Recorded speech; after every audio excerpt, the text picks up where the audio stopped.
Let's do like the post-debate wrap-up because I can't show the debate itself on stream for copyright reasons.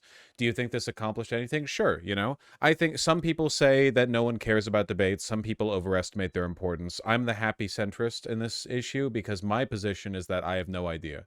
All I know is that Kamala knocked it out of the park, really. There, like, many Americans don't watch the debates, but they do see clips from the debates. I'd be willing to bet that the number of people who saw Biden flounder in his debate with Trump, like maybe a fifth of that was people watching the debate live, and four-fifths were people seeing clips of it rebroadcasted constantly on social media and on mainstream news and everywhere, you know, it gets referenced everywhere. So they are important. I don't know how much the debates themselves are important over the like clips that get cut out from them. I don't know. But in terms of clips, he lost the clip war, dude. Kamala Harris had like a solid half dozen really impactful lines in there that, I mean, landed incredibly well. From the killing the immigration bill to like, there were like two or three of them during the abortion bit. Donald Trump's I have concepts of a plan,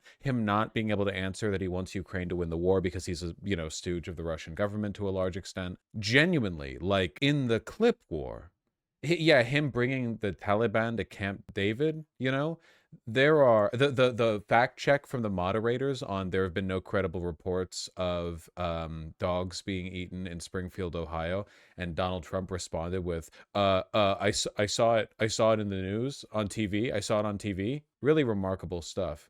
Aaron Rupar thread for reference. Oh, I know. Aaron Rupar thread. We love our Aaron Rupar threads, even if we don't necessarily love Aaron Rupar himself. But it's good.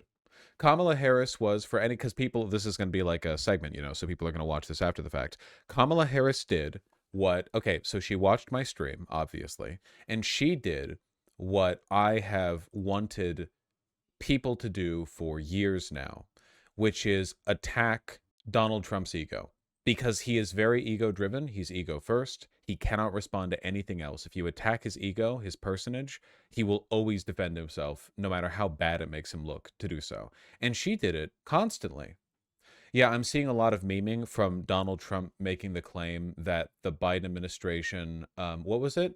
Transgender operations on illegal aliens in prison, which sounds that sounds like Mad Libs. That sounds like a thing you would say as a joke to make fun of how Republicans talk about Democrats, but he just said it like that. I think I got that. Was that not word for word? I think that is literally what he said. I don't think I'm paraphrasing. Yeah, okay. Yeah, okay. Just checking my memory there. It was good. I really do like Kamala Harris's messaging that Donald Trump doesn't have a plan for you. Something that got beautifully echoed a little bit later when Donald Trump got needled over not having a plan for healthcare, and he said, "I have a concepts of a plan," which is incredibly funny. I do like that he doesn't have a plan for you angle, because it is true. Donald Trump never talks about the American people ever. He exclusively talks about him and the nation, because you'll forgive me for rehashing this point, but it remains as true now as ever. He's a fascist. To the fascist, the individual isn't really a thing that exists as like a meaningful autonomous agent. Individuals are sublimated. They are made subservient to the will of the state or of the race. But to the fascist, the race and the state are kind of one and the same. You know, the nation state, which is the reason why, of course, Donald Trump never shuts up with the racial dog whistling, you know? Never, ever. Repeating the in Springfield, Ohio, they're eating cats thing, just based off of like viral social media misinformation. Just like think about that. A viral bit of misinformation in 48 hours goes from the mind of a delusional Republican into a national talking point that everyone is using as a pretext to attack people from an entire nation. Hundreds of thousands of Haitians or Haitian immigrants or descendants of Haitian immigrants. And it's like, oh, now all of you are implicated.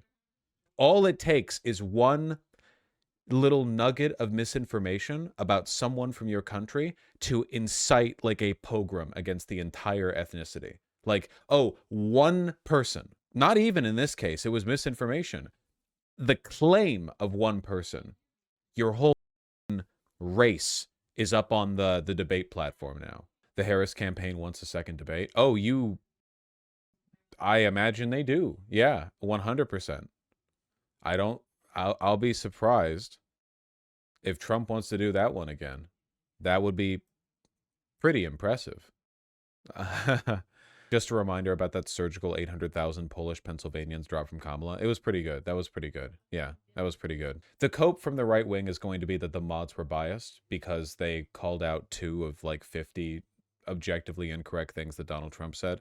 And they're going to whine about Kamala Harris bringing up the Charlottesville, they were good people on both sides bit because they're going to like mitigate the context. They're going to be, they're going to do the PolitiFact thing where it's like, okay, so Donald Trump said there were good people on both sides, but he also said that he didn't mean the white supremacists. But then you have this other extenuating context where it's like, how much can you really defend the people who were there who weren't the white supremacists because they were all there to defend a Lee statue in Virginia?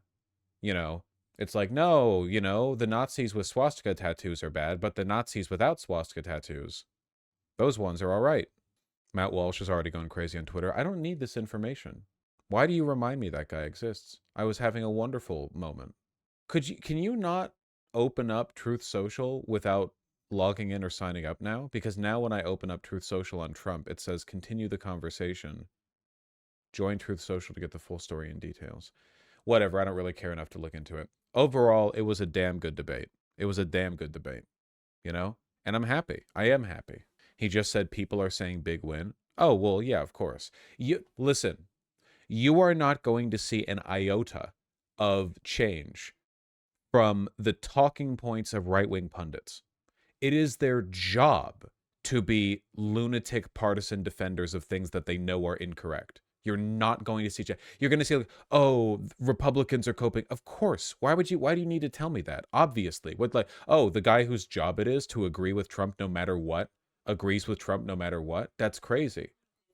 The difference is going to be in the silent people, the people who aren't on social media, the people who might yet be swayed, the ones who aren't going out there making Facebook posts about it, and in the energy from the Democrats.